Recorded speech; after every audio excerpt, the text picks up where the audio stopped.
Apreciados hermanos, con mi saludo de Navidad, contextualizo y explico la palabra que vamos a escuchar el próximo domingo en el que celebramos la fiesta de la Sagrada Familia. Con motivo de esta fiesta, yo quisiera hacer una aclaración previa porque muchas veces nosotros nos imaginamos a los personajes bíblicos y concretamente a la Sagrada Familia como personas que han sido privilegiadas totalmente por Dios, superando sus capacidades humanas y como convirtiéndose en seres sobrenaturales. Y esto no es cierto. Ellos, como nosotros, son personas de carne y hueso.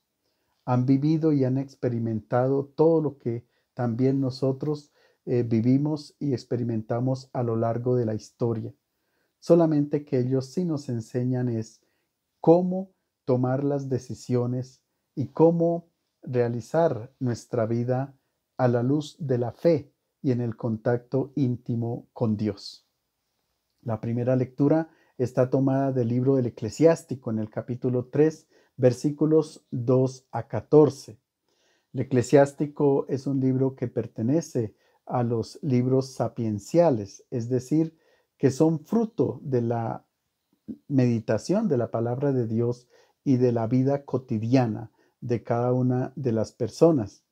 Una buena parte del libro está dedicada precisamente a la vida familiar, las obligaciones del esposo con su esposa y de los hijos con los padres y de los padres para con los hijos.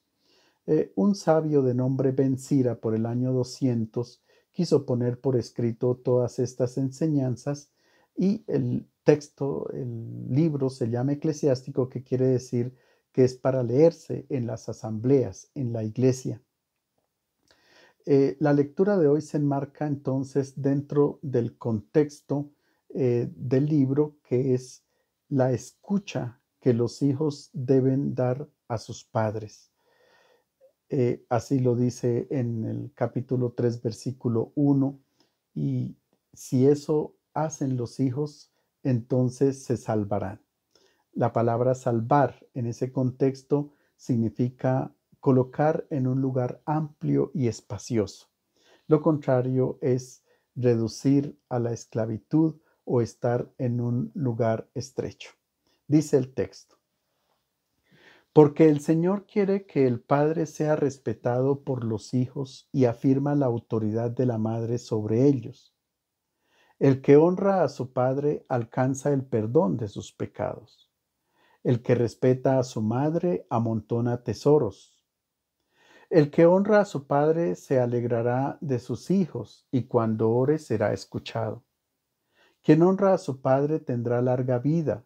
Quien obedece al Señor honra a su madre.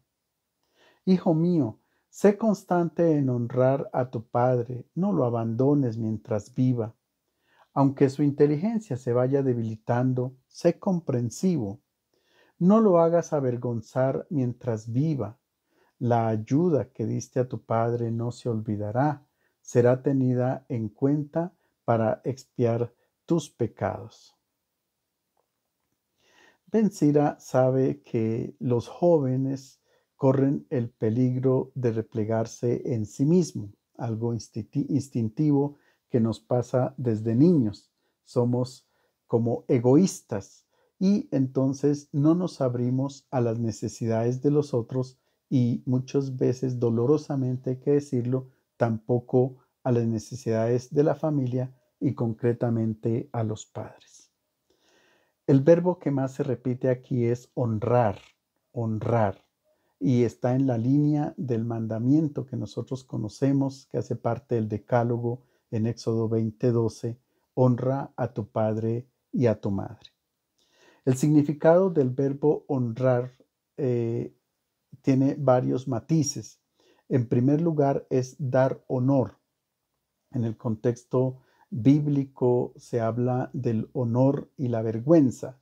Honor, que los hijos sean dóciles en la familia, que sigan la conducta de los padres. La vergüenza es que no hagan nada, sean holgazanes o se dediquen a acciones criminales. En este sentido, honrar significa dar honor y que los padres sientan el orgullo de sus hijos. El segundo significado de honrar es ayudar en las necesidades de los padres, sobre todo económicamente, si se da el caso.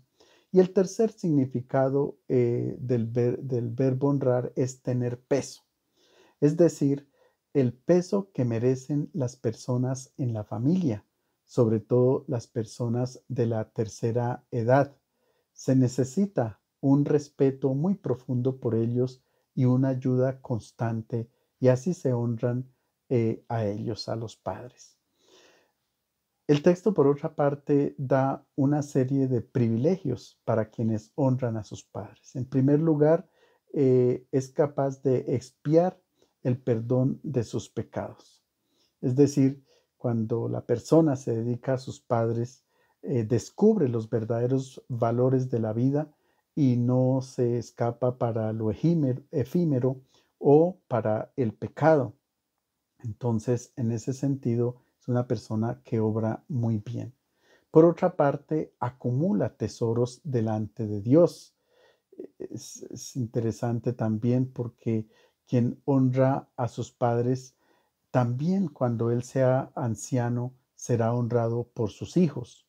Y sobre todo, la oración que pronuncie será escuchada y tendrá larga vida, que son privilegios que un israelita considera como dones de Dios por portarse muy bien ante él y ante la humanidad.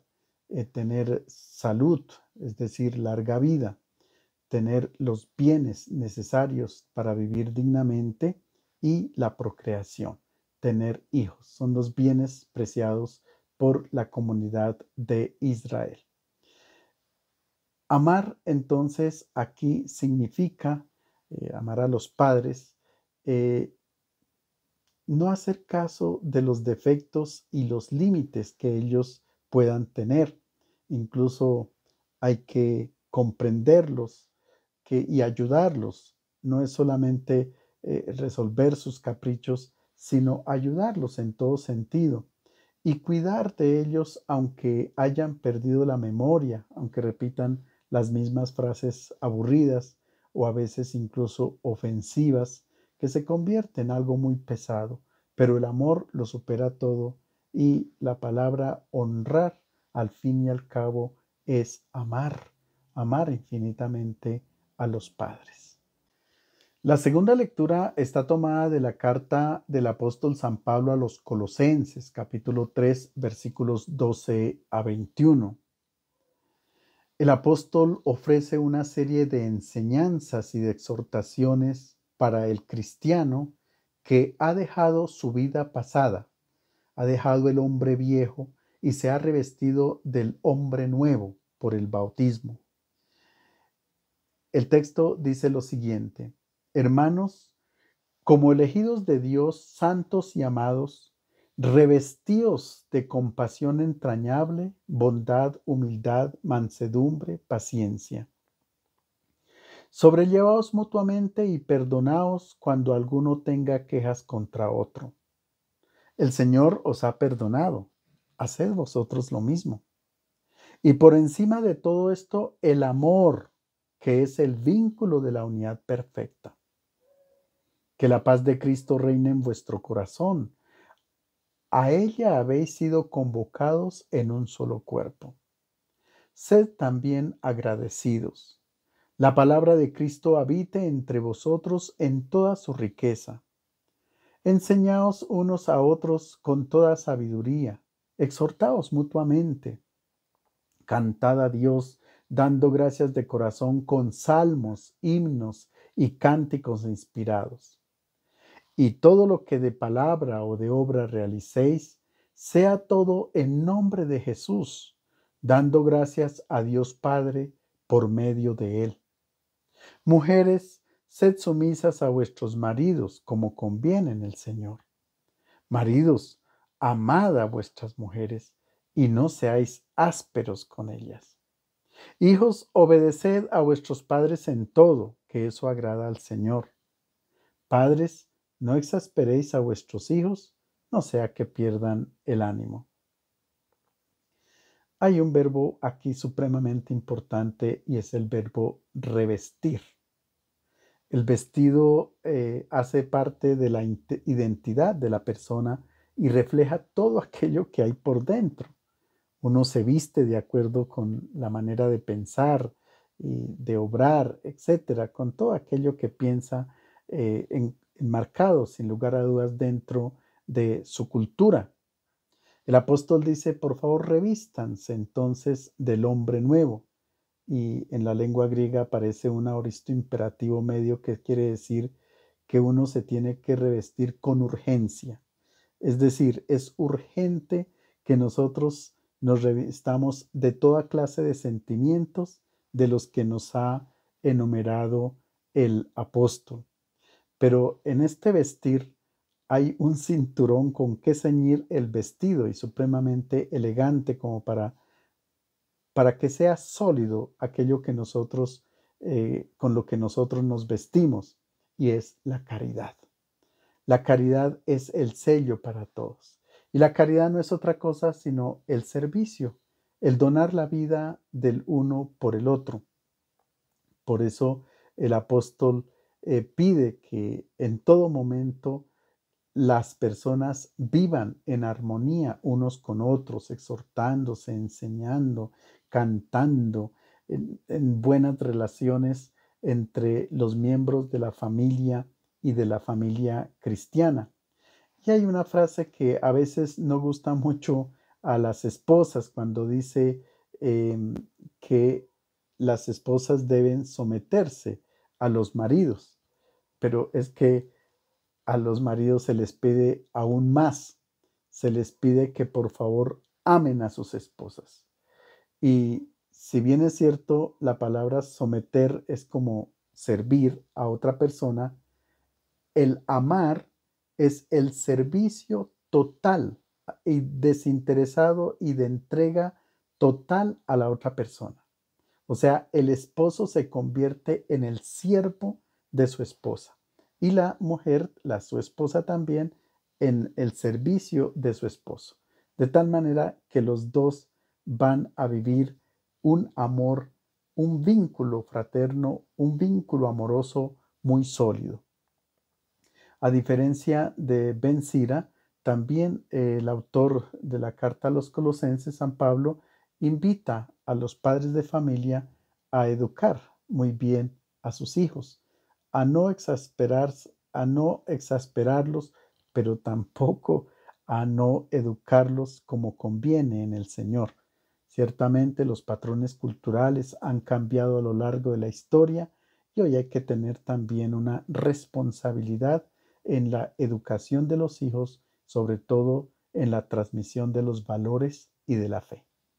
El Evangelio está tomado de San Lucas, capítulo 2, versículos 22 a 40. Se trata del famoso pasaje conocido como la presentación del niño Jesús en el templo. Una fiesta que dentro de la tradición católica se celebra 40 días después de la Navidad, en los primeros días de febrero, cuando festejamos también a la Santísima Virgen María por ser la portadora de la luz que nos ha traído a Jesús, luz de las naciones.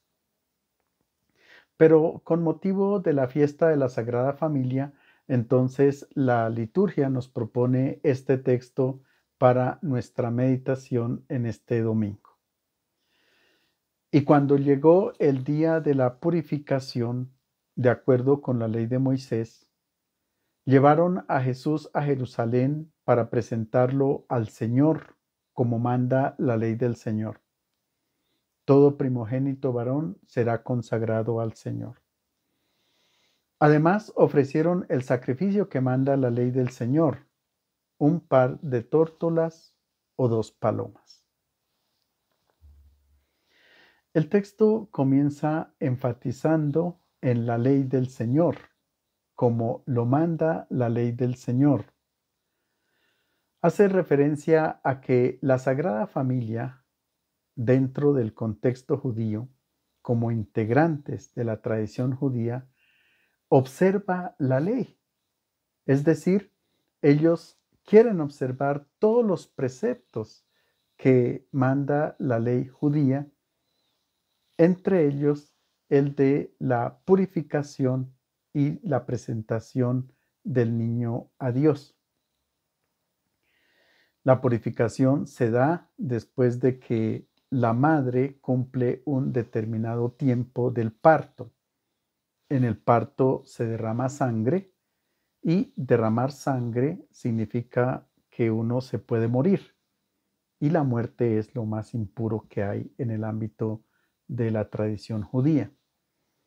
Así que por esta circunstancia tenía que tener un tiempo y unos rituales de purificación y luego sí, entonces se hacía la presentación del niño en el templo. Pero ¿qué significa que presenten a Jesús en el templo? Que María y José son conscientes de que ellos son los representantes de Dios en la tierra, pero que el verdadero Padre de Jesús es Dios. Es decir, los hijos, en este caso Jesús, no le pertenece a José y a María, le pertenece a Dios, se lo quieren ofrecer.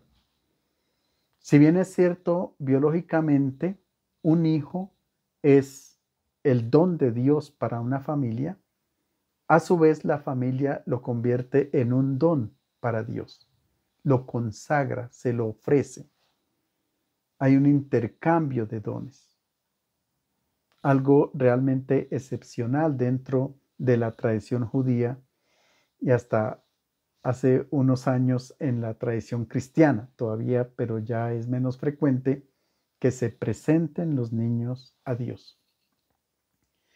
Esto significa que los padres de familia no son los dueños de los hijos y que no solamente están dispuestos a darles alimentación y educación, sino que están dispuestos a ayudarlos a encontrar su vocación. ¿Para qué Dios los quiere en este mundo? Como cuando Dios le dice a Abraham, vete de tu tierra al lugar que yo te indicaré, sé tú una bendición allí.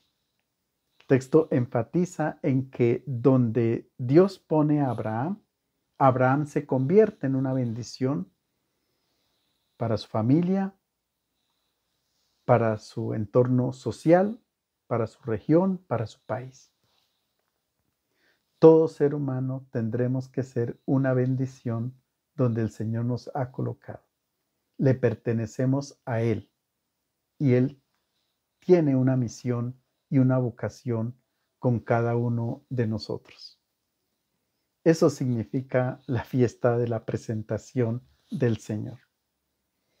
Ahora bien, el texto dice que hay que reemplazar al niño por un animal. ¿Por qué? Porque en el ámbito de los animales, cuando nacía el primogénito, se le sacrificaba a la divinidad. Pero en el caso de los humanos, pues no se va a hacer eso. Entonces se rescata al niño con un animal. Las personas ricas lo hacían con un cordero. Las personas pobres, la ley prescribía que podían llevar 2 palomas. José y María pertenecen al ámbito de la familia pobre y entonces para la presentación del Señor llevan 2 palomas como rescate. Es decir, Jesús nace en un ambiente humilde y en una familia pobre. Y Lucas lo quiere enfatizar desde ya.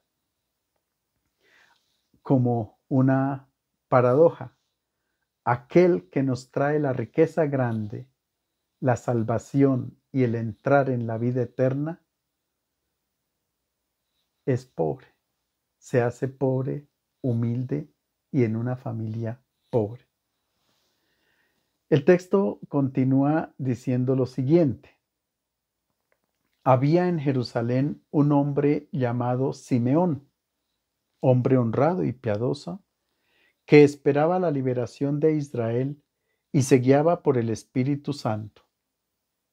Le había comunicado el Espíritu Santo que no moriría sin antes haber visto al Mesías del Señor. Conducido por el mismo Espíritu, se dirigió al templo. Cuando los padres introducían al niño Jesús para cumplir con él lo mandado en la ley, Simeón lo tomó en brazos y bendijo a Dios diciendo: Ahora, Señor, según tu palabra, puedes dejar que tu siervo muera en paz, porque mis ojos han visto a tu salvación, la que has dispuesto ante todos los pueblos, luz para alumbrar a las naciones y gloria de tu pueblo Israel. El padre y la madre estaban admirados de lo que se decía acerca del niño. Simeón los bendijo y dijo a María, la madre: Mira, este niño está colocado de modo que todos en Israel o caigan o se levanten. Será signo de contradicción y así se manifestarán claramente los pensamientos de todos. En cuanto a ti, una espada te atravesará el corazón. Un hombre anciano llamado Simeón, que está representando sin lugar a dudas al pueblo de Israel y es el que se encuentra en este momento con Jesús. Un encuentro entre Israel y la nueva comunidad cristiana, la iglesia. El pueblo de Israel que centraba el culto en el templo de Jerusalén, ahora está cediendo el puesto a una nueva comunidad que centra el culto en Jesús de Nazaret y, o mejor, en el Cristo resucitado, y que es la iglesia. Un encuentro entre el primer testamento y el segundo testamento. Un encuentro entre la comunidad de Israel, el pueblo que da a luz al nuevo Mesías para que inaugure una nueva comunidad. Simeón es un anciano que ha vivido su vida a plenitud. De él se dice que era justo, que era honrado y piadoso. Ese es un verdadero israelita. Ha vivido su vida a plenitud y ahora únicamente esperaba ver al Mesías, al Salvador del mundo.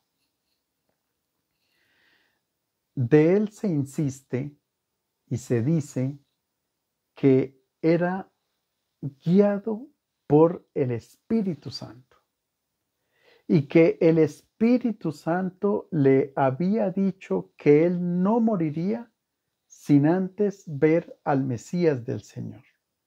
Y él es el Espíritu Santo el que conduce a Simeón al templo. Y cuando los padres presentan al niño, él lo toma en sus brazos. Se sucede este encuentro bellísimo entre la humanidad y la divinidad. Entre Dios que se hace hombre y el ser humano que estaba esperando la salvación operada por Dios. Simeón bendice a los padres, a María y a José, y pronuncia unas palabras de una persona realizada. Ahora, Señor, puedes dejar que tu siervo vaya en paz.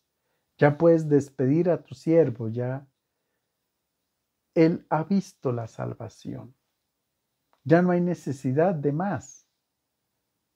Ahora él va en paz. ¿Qué significa irse en paz? Que él va al lugar de los muertos, al Sheol, a comunicar que hay una esperanza muy grande porque ha visto la salvación en Jesús de Nazaret y que él redimirá a todos los que están allí que han muerto antes de él. Luego él pronuncia una profecía a María. En cuanto a ti, una espada te atravesará el corazón. Se ha interpretado este texto como los dolores que tiene María al pie de la cruz, pero realmente va más allá la interpretación. Se trata de María, mujer, esposa, que representa a la esposa pueblo de Israel.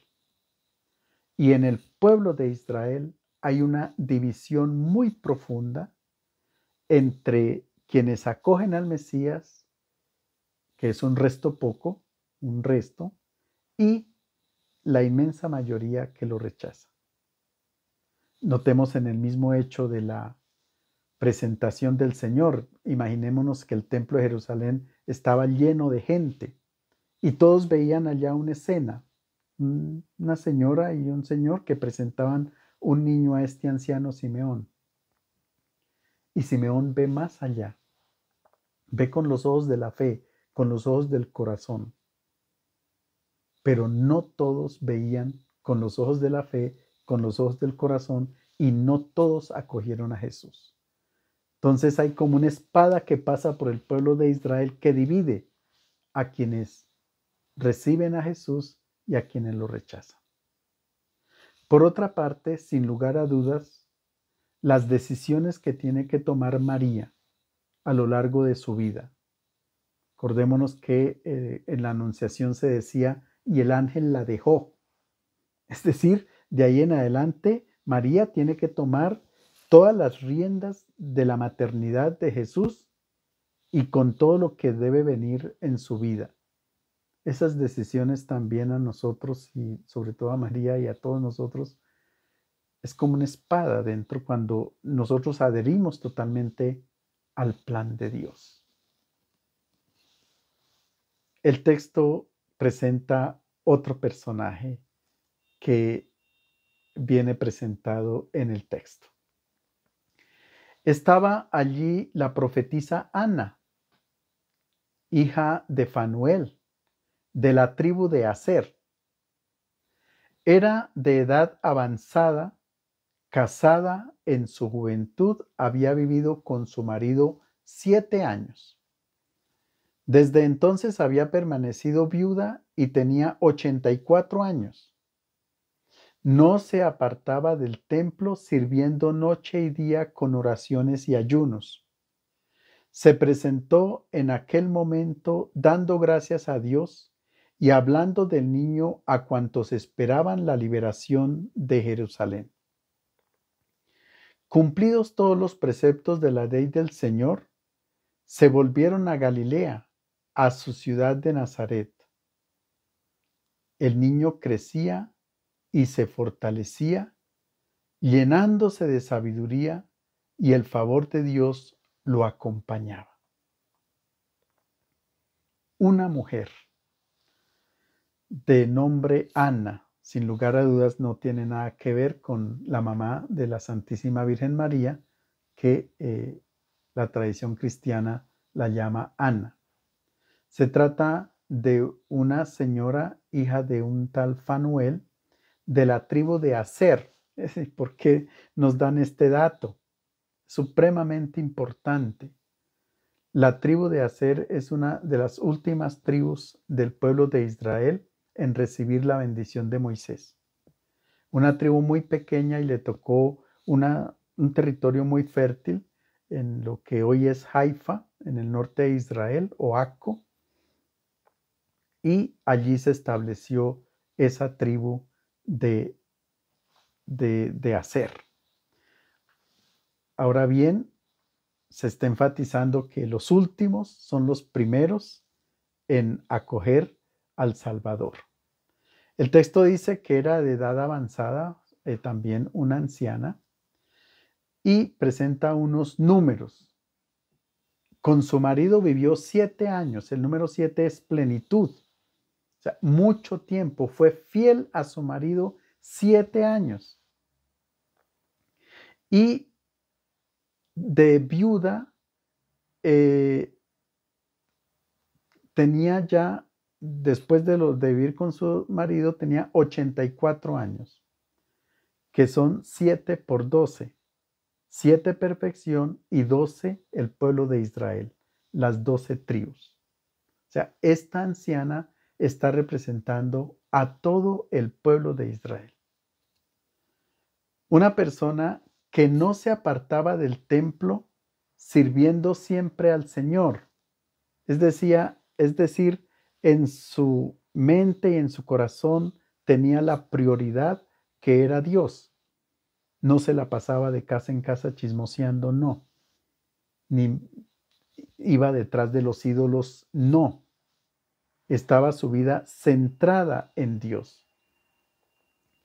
Esta mujer está allí para ser testigo como Simeón de la presencia del Salvador. Vuelvo a insistir en la fidelidad de Ana con su esposo, con su marido, 7 años. El problema es que en los tiempos en que nace Jesús, la tribu de Asher a la que pertenece Ana ya no existe. ¿Por qué no existe?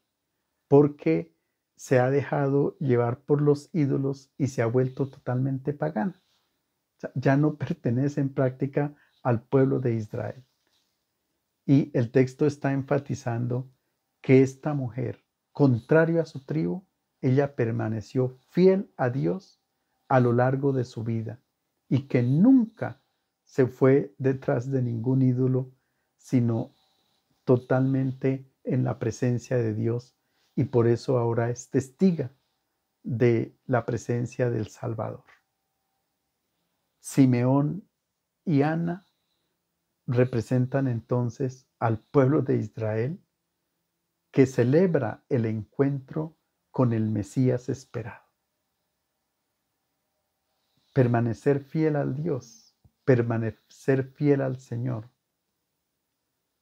creernos nosotros los hijos de Dios con una vocación y una misión puntual en este mundo. Es el significado grande de esta celebración de la fiesta de la Sagrada Familia. Les deseo a todos un feliz domingo.